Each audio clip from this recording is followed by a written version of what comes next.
어느 조용한 산골 마을에 은퇴 후 조용히 살고 있던 한 남자가 있었습니다. 그는 도시에 있을 때는 바쁜 일상과 소음에서 벗어나 휴식을 취할 수 있는 이 마을을 너무도 사랑했습니다. 마을은 숲으로 둘러싸여 있었고 자연의 소리만이 그의 일상을 채웠습니다. 하지만 어느 날부턴가 그의 평화로운 삶에 이상한 일들이 일어나기 시작했습니다. 어느 가을밤 늦은 저녁 산책을 마치고 돌아온 그는 문 앞에 웬 봉투 하나가 놓여있는 것을 발견했습니다. 아무 주소도 발신인도 표기되어 있지 않은 한 봉투는 그에게 묘한 불안감을 주었습니다. 그는 조심스럽게 봉투를 집어들고 안으로 들어가 천천히 봉투를 뜯어보았습니다. 그 안에는 단 한 장의 종이와 오래된 흑백 사진 한 장이 들어있었습니다. 종이에는 이렇게 적혀 있었습니다. 널 보고 있다. 그 사진은 언뜻 보기에도 낡고 빛바랜 모습으로 어린 아이 하나가 숲속에서 서 있는 모습이 찍혀 있었습니다. 그 아이의 표정은 뭔가 이상해 보였고 그의 뒷배경은 이 마을의 숲과 흡사해 보였습니다. 그는 가벼운 소름을 느꼈지만 장난이라고 생각하며 대수롭지 않게 여기기로 했습니다. 하지만 그날 밤 그는 아주 생생한 꿈을 꾸었습니다. 꿈속에서 그는 숲을 헤매고 있었습니다. 길을 잃은 기분이었고 어두운 나무들 사이로 무언가가 자꾸 그의 뒤를 쫓아오는 듯한 느낌이 들었습니다. 갑자기 뒤에서 부스럭거리는 소리가 들렸고 그 순간 그는 잠에서 깨어났습니다. 꿈속에 긴장이 풀리면서 땀이 온 몸을 적셨습니다. 며칠 후 그는 마을 식료품점에서 우연히 동네 아주머니와 이야기를 나누게 되었습니다. 대화 중 그는 자신이 받은 이상한 사진에 대해 이야기를 꺼냈습니다. 아주머니는 사진 속 배경에 있는 숲 이야기를 듣고는 얼굴이 하얗게 변했습니다. 그 숲이라니 설마 그 소문을 들은 적이 없나요?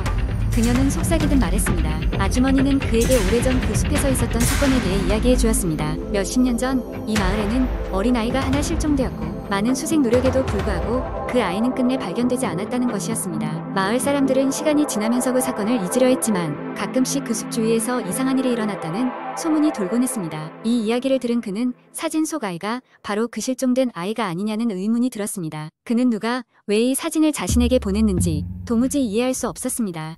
그런 이상한 일이 있고 나서부터 그는 밤마다 의문의 발자국 소리와 창문 두드리는 소리를 경험했습니다. 그것들이 점점 실제처럼 느껴지는 밤이 계속되었습니다. 어느 날인가 그는 결심했습니다.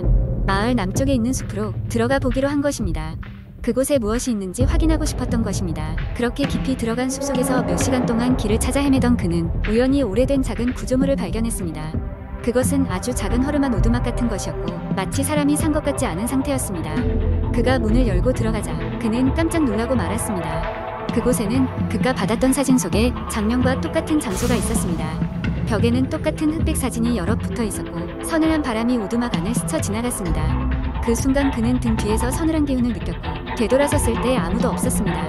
하지만 문득 혼자라는 느낌이 들지 않았습니다. 심장이 미친 듯이 뛰고 있었고 그는 서둘러 그곳을 빠져나왔습니다. 집에 돌아왔을 때 그는 서랍 속에 놓아두었던 사진이 사라졌다는 것을 알았습니다. 그리고 그의 머리맡에는 새로운 봉투가 놓여 있었습니다. 그는 봉투 속의 쪽지를 꺼내 두려운 마음으로 읽었습니다. 왜 날 찾으려 하는가? 그때서야 그는 알았습니다. 그것은 단순한 장난이 아니었습니다. 그는 그 실종된 아이의 이야기 속에 무엇인가 얽혀 있었고 그의 평화로운 삶에는 알 수 없는 무엇인가가 스며들어 있었습니다. 그 후로 그는 그 모든 것을 마주하지 않으려 애써 노력을 기울였습니다. 하지만 매번 산책길을 걸을 때마다 그의 뒤에서 누군가의 시선이 느껴지곤 했습니다. 어떤 비밀들이 묻혀있는지 알 수 없는 그 숲 속으로 그는 더 이상 가지 않기로 결심했습니다. 그리고 그 새로운 일상 속에서 그는 더 이상 아무런 봉투도 사진도 받지 않게 되었습니다. 하지만 밤마다 그는 여전히 그 꿈을 꿉니다. 그리고 매번 꿈속에서 자신을 뒤쫓는 작은 발자국 소리가 점점 가까워지는 것을 느낍니다. 그러면서 그는 깨닫습니다. 어느 날 그 발자국 소리가 현실이 될 수도 있다는 것을 말입니다. 두 번째 이야기. 몇 년 전 여름 나는 서울 외곽에 위치한 조용한 시골 마을로 여행을 떠났다. 그 마을은 오래된 전통 가옥들이 잘 보존되어 있어 도시의 번잡함을 피해 조용히 휴식을 취하기에 딱 좋은 장소였다. 친구들과 함께 마을 주변의 자연을 둘러본 후 우리는 근처에 있는 작은 민박집에 머물기로 했다. 그 민박집은 나무로 지어진 2층 구조의 고택이었다. 이곳은 마을에서는 꽤 유명했는데 한때 큰 지주가 살던 집이라 하여 여러 전설과 미신이 내려오는 곳이었다. 특히나 뒤뜰에 있는 오래된 우물은 기괴한 이야기가 많았다. 어떤 사람들은 그 우물에서 밤마다 흐느끼는 소리가 들린다고도 했다. 우리가 민박집에 도착했을 때는 해가 저물고 있었다. 주인 아주머니는 우리를 반갑게 맞이하며 민박집의 규칙과 일화를 간단히 설명해 주셨다. 그중 가장 기억에 남는 것은 밤 12시 이후에는 절대로 뒤뜰에 나가면 안 된다는 경고였다. 우리는 농담 반 진담 반으로 이를 받아들이고 저녁 식사를 마친 후 숙소로 돌아왔다. 밤이 되자 친구 몇몇은 벌써 잠이 들었고 나머지 친구들과 나는 거실에서 카드 놀이를 하며 늦은 시간까지 깨어 있었다. 밤 11시가 지나자 밖이 부슬부슬 비가 내리기 시작했고 점점 거세졌다. 비 소리에 섞여 민박집의 낡은 나무들이 삐걱거리는 소리가 들렸다. 우리는 왠지 모를 불안감을 느꼈지만 그저 날씨 탓이라며 웃어 넘겼다. 카드 놀이에 열중하던 중 갑자기 민박집에 전기가 나갔다. 친구들은 깜짝 놀라 비명을 질렀고 나는 급히 휴대폰 플래시를 켜 방을 밝히려 했다. 어둠 속에서 누군가 계속 창문을 두드리는 소리가 들렸다. 누구야? 나는 용기를 내서 물었다. 그러나 대답은 돌아오지 않고 창문 두드림 소리만 점점 더 불규칙하게 들려왔다. 그때 함께 있던 친구 중 한 명이 마치 무언가에 홀린 듯 창문 쪽으로 다가가더니 갑자기 뒤뜰로 나가겠다며 문을 열려고 했다. 다행히 우리가 붙잡아 말릴 수 있었지만 그의 눈은 축전이 흐릿해 보였고 의식이 명확하지 않았다. 다른 친구들도 이상함을 느끼고 그를 붙잡아 자리에 앉혔다. 정신이 돌아온 그는 자신이 방금 이상한 꿈을 꿨다며 꿈속에서는 그가 우물 속으로 빨려 들어가는 광경을 보았다고 했다. 그의 얼굴은 창백했고 몸은 식은땀으로 젖어 있었다. 우리는 누구도 말을 하지 않았지만 모두가 섬뜩함을 느끼고 있었다. 그래도 혹시나 하는 마음에 나와 친구 한 명은 뒷뜰을 확인하기로 하고 거실 문을 열었다. 비는 여전히 쏟아지고 있었고 어둠 속에서 우물의 실루엣이 완연히 드러났다. 우리는 머뭇거리며 우물 근처로 다가갔고 그 순간 비바람 사이로 희미한 흐느낌 소리가 들려왔다. 이전에 우물에 대한 경고가 생각나면서도 우물 안을 확인해보지 않을 수 없었다. 우리는 호기심과 두려움이 뒤섞인 채 우물로 천천히 다가갔다. 우물 가장자리에 도착한 순간 눈앞의 광경을 보고 우리는 그 자리에서 얼어붙고 말았다. 우물 속에는 아무것도 없는 듯 보였지만 물결이 아닌 무언가가 소용돌이치고 있었다. 그것은 마치 무언가가 손을 흔들며 도움을 청하는 것 같았고 가느다란 신음소리가 이따금씩 들려왔다. 돌아가자. 내 친구는 떨리는 목소리로 말했다. 나도 이내 동의했다. 더 이상 이곳에 있고 싶지 않았다. 우리는 우물에서 눈길을 돌려 민박집으로 달려갔다. 돌아오는 길에 나는 뒤를 돌아보았고 순간 번개가 치며 우물 주위의 물에 젖은 옷을 입은 여인의 형상이 보이는 것 같았다. 우리는 방으로 돌아와 문을 걸어 잠그고 아침이 올 때까지 잠들지 않았다. 결국 그날 이후로 우리는 민박집을 떠났고 우물에 대한 이야기는 그 누구에게도 하지 않았다. 그리고 시간이 흘러 그날의 기억은 우리의 일상에서 점점 잊혀갔다. 하지만 그 열흘 이후로 이상한 꿈이 계속된다.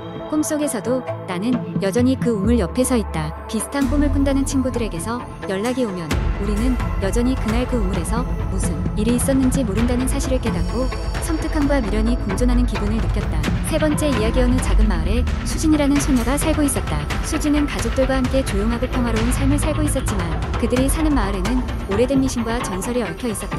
그중 가장 유명한 이야기는 마을 외곽에 위치한 검은 숲에 대한 것이었다. 검은 숲은 이미 몇 세대 동안 마을 사람들 사이에서 두려움의 대상이 되어 있었다. 숲 깊은 곳에는 오래된 폐가가 있었는데 그 집에서 무슨 일이 있었는지는 아는 사람이 없었지만 그곳에 발을 들인 이들은 다시 돌아오지 못한다는 소문이 돌고 있었다. 고등학생이 된 수지는 친구들과 함께 신비로운 장소를 탐험하는 것을 좋아했다. 어느 날 수지는 친구들과 함께 숲속으로 모험을 떠나기로 했다. 부모님은 위험하다며 만류했지만 호기심 많은 수지는 친구들과 몰래 숲으로 들어갔다. 그들은 숲속을 걸으며 웃고 떠들었다. 처음에는 그저 평범한 숲처럼 보였다. 숲길을 따라 걷던 그들은 이상한 느낌을 받기 시작했다. 이상하게도 주변이 점점 조용해지고 있었고 새들의 노랫소리마저 들리지 않았다. 친구들 모두 긴장이 되었지만 수지는 그 긴장이 오히려 더 모험심을 자극한다고 느꼈다. 한참을 걸은 끝에 그들은 소문으로만 듣던 오래된 폐가를 발견했다. 해가 지기 시작하면서 집은 더욱 으스스하게 보였다. 여러 개의 창문은 깨어져 있었고 집의 외벽에는 정체 모를 낡은 이끼와 덩쿨이 엉켜 있었다. 수진의 친구 중 일부는 그곳에 가까이 가기를 꺼렸지만 수진은 호기심을 참을 수 없었다. 폐가에 들어서자 안은 생각보다 더 삭막하고 황량했다. 먼지 가득한 바닥과 색이 바랜 가구 몇 조각, 그리고 어디선가 불어오는 찬바람이 그들을 맞이했다. 친구들은 수진을 따라 조심스럽게 집 안을 둘러보았다. 그러던 중 수진은 이상한 소리를 들었다. 살그락거리는 발소리와 함께 희미한 속삭임이 멀리서 들려오는 듯했다. 수진은 그 소리를 따라 위층으로 올라갔다. 다른 친구들은 무서움에 머뭇거렸지만 결국 수진을 따라갔다. 2층 복도 끝에 작은 방이 하나 있었다. 방은 부서진 나무 판자로 겨우 문 같아 보였다. 수진이 조심스럽게 문을 밀어 열자 그들은 그곳에서 오래된 사진 한 장을 발견했다. 사진 속에는 자신들이 전혀 모르는 사람들이 서 있었다. 분명히 오래전에 찍힌 것처럼 보였지만 이상하게도 사진 속 사람들 중 한 명의 얼굴이 수진과 너무 닮아 있었다. 갑작스럽게 방 안에 공기가 무거워지더니 이상한 일이 일어났다. 방 안에 있던 모든 물건들이 서서히 흔들리기 시작했고 벽에는 낡고 오래된 손자국들이 나타났다. 친구들은 기명을 지르며 달아나려 했지만 문은 마치 누군가 붙잡고 있는 것처럼 열리지 않았다. 공포에 질린 수지는 마침내 사진을 다시 쳐다보았고 그 순간 사진 속 사람들이 미소를 짓기 시작한 것을 발견했다. 그들의 눈이 서서히 그들을 향해 움직이고 있었다. 친구들은 더욱 겁에 질려 소리쳤고 영문도 모른 채 두려움에 떨었다. 그 순간 수지는 자신이 외할머니께 들었던 이야기를 떠올렸다. 바로 검은 숲의 전설이었다. 오래전 어떤 마을 여인이 이 숲속에서 실종되었고 그녀를 찾기 위해 많은 사람들이 숲에 들어갔다가 돌아오지 않았다는 것. 그 여인은 마을에서 마녀로 물려 핍박받았고 결국 그녀의 원혼이 숲을 떠돌게 되었다는 이야기였다. 수지는 그 이야기가 사실이었다는 것을 깨달았다. 그녀의 뇌리를 스치는 가지 생각. 바로 이곳에서 무언가를 풀어줘야 한다는 것. 그녀는 친구들에게 진정하라고 했고 자신이 사진을 다시 벽에 걸겠다고 했다.